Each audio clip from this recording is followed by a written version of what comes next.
YTN 라디오 이동의 뉴스 정면선고 2부 시작하겠습니다. 문재인 대통령이 호주를 국빈 방문 중인데요. 출국 전부터 경제 외교에 집중할 거라고 했는데 성과가 상당해 보입니다. 박수현 청와대 국민소통수석 연결하겠습니다. 박 수석님 안녕하십니까? 네, 안녕하세요. 박수현입니다. 예, 대통령께서 호주를 국빈 방문 중인데 네. 오늘 새벽에 K9 자주포의 1조 원대 수주계약 체결 소식이 전해졌습니다. 호주에 예. 무기 수출을 하는 국가는 우리가 유일하다 이런 말도 들리던데요. 정말요. 잘 주목해 주셔서 감사하고요. 예. 근데 저희가 이제 출발하시기 전에는 그런 어떤 방산 계약이 있다는 것을 말씀드릴 수가 없는 양국 간의 약속이 있어서 못 예. 드렸는데요. 예.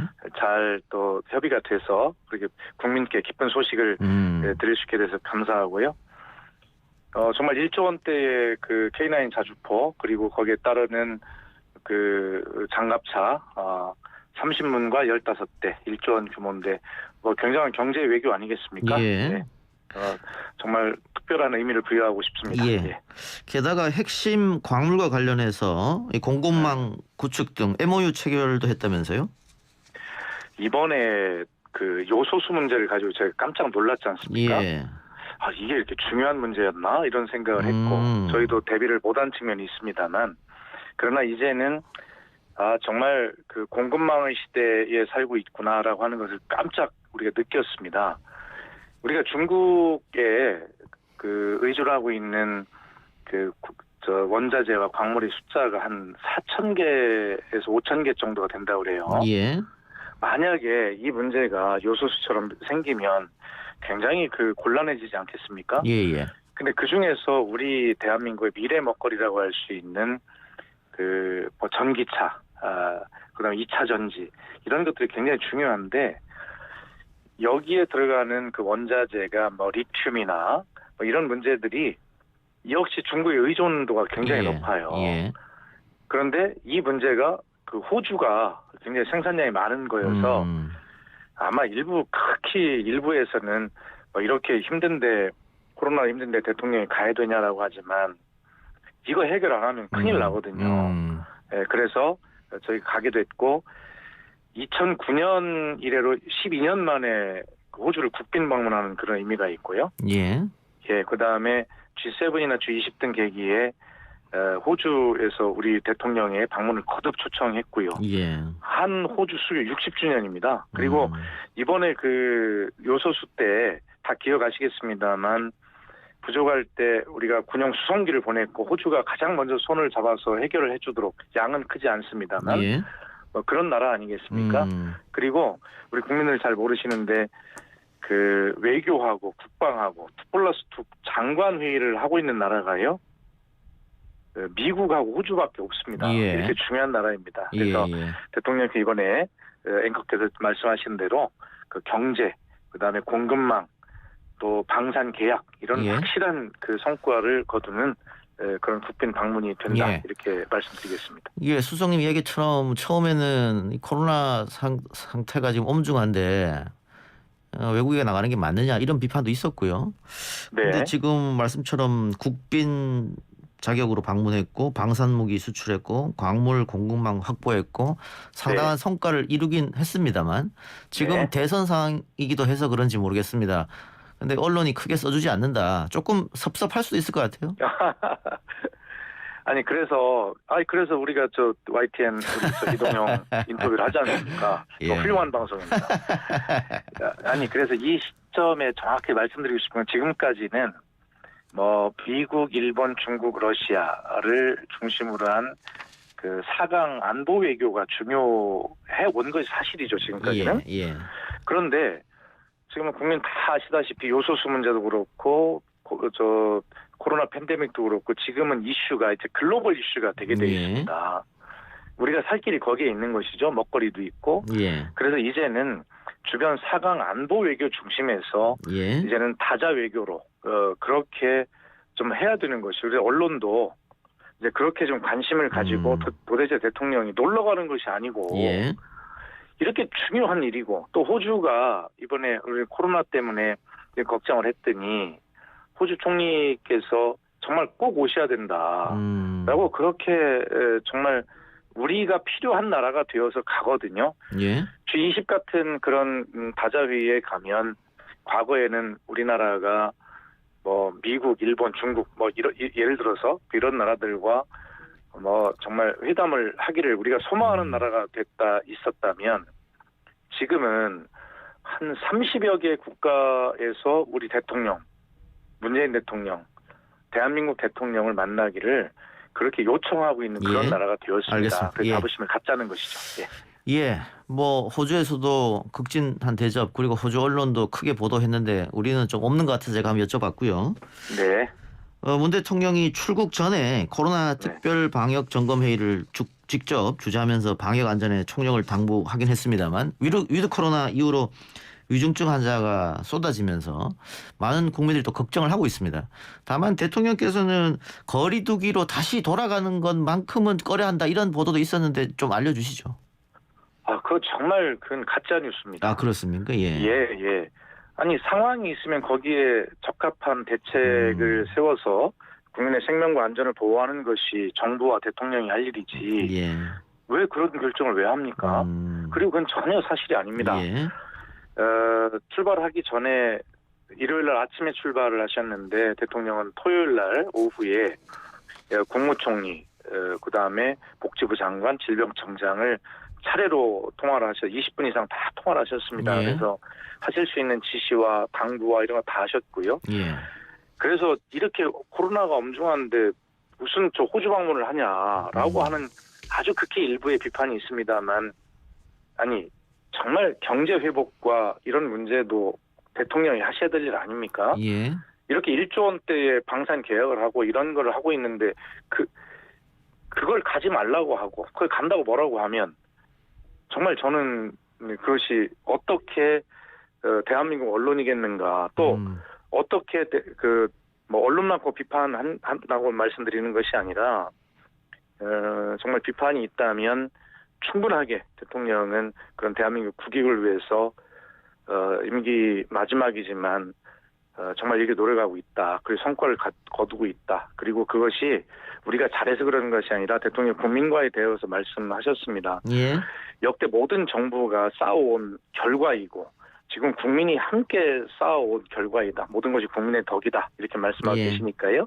예, 그런 측면을 자부심을 가졌으면 좋겠습니다. 근데 이 코로나 상황에서 물론 모든 국민들이 다 힘들어 하십니다만 특히 이제 자영업자, 소상공인들이 더더욱 큰 타격을 받았다. 그래서 좀 두텁게 지원해야 되는 거 아니냐. 지금 국민의힘에서는 뭐 후보가 50조, 총괄선대위원장이 100조 이야기를 했고 민주당에서 이재명 후보가 그럼 지금 당장 하자 했더니 국민의힘에서 문재인 대통령에게 추경을 요청해라 그러면 그러지 말고 여당 후보가 이런 이야기인데 청와대 입장은 어떻습니까? 예, 지금까지 코로나에 대응하기 위해서 정부는 6차례 추경을 실시한 바가 있고요. 그것이 좀 다 꼭 부족할 겁니다. 그러나 그런 것 때문에 3, 4분기 우리 가계 소득을 보면 전부 다 성장하고 있거든요. 예.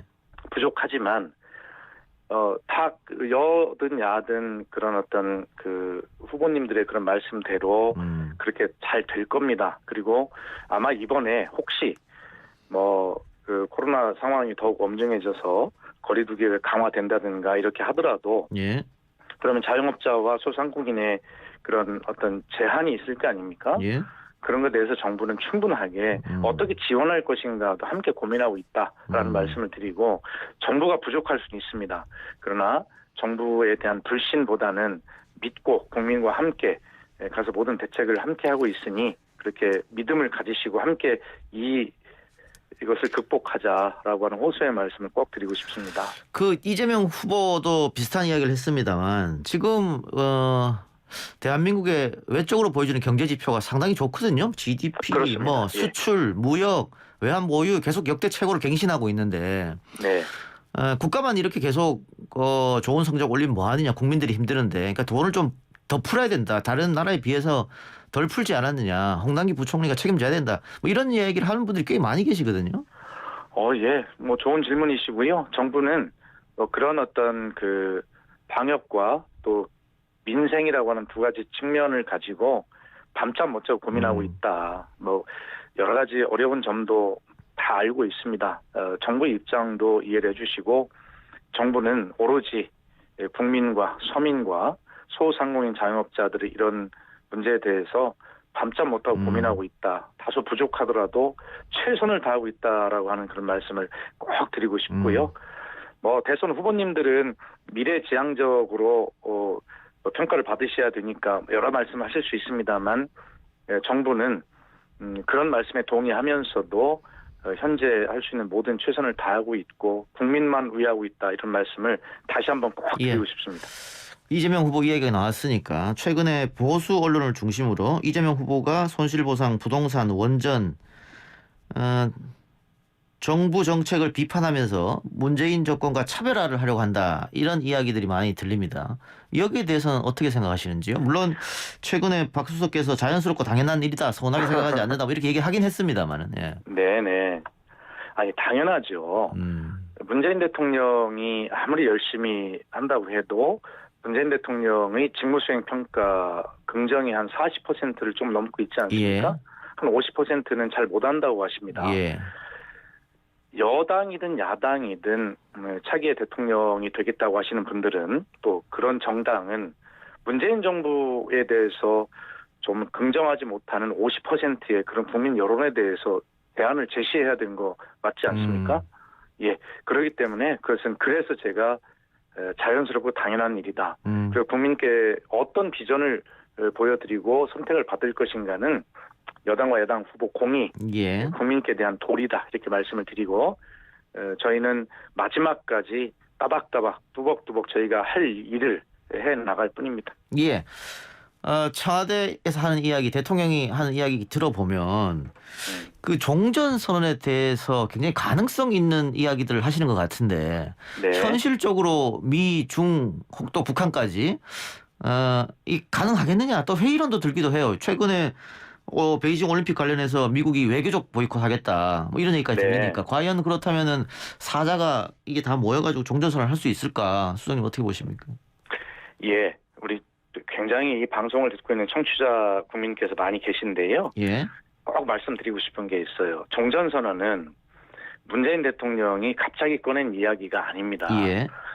2007년 14선언과 그다음 판문점 선언 등을 통해서 정말 국민께서 놀라시겠지만 북한과 미국과 또 우리 대한민국, 중국 이까지도 이 문제에 대해서는 다 찬성한 일입니다. 예. 합의를 한 일이고요. 예. 갑자기 온 일이 아니죠. 예. 그렇기 때문에 조건만 충족이 되면 언제든지 이것은 급물살을 탈 수 있는 문제입니다. 그리고 대통령께서 말씀하셨듯이 이 문제는 그렇기 때문에 한반도 평화 프로세스의 입구입니다. 이것으로 다 해결되는 것은 아니죠. 저희도 그렇게 생각하는 건 아닙니다. 그리고 하여튼 할 수 있는 모든 것들을 가능성 있는 것들을 가지고 최선을 다할 뿐이고 또 내년 대통령 선거를 앞두고 청와대나 뭐 이런 곳에서 무슨 뭐 그런 것들을 정치에 이용하려고 한다라고 하는 의심을 하고 계십니다만 절대 그렇지 않다고 여러 차례 말씀드렸습니다.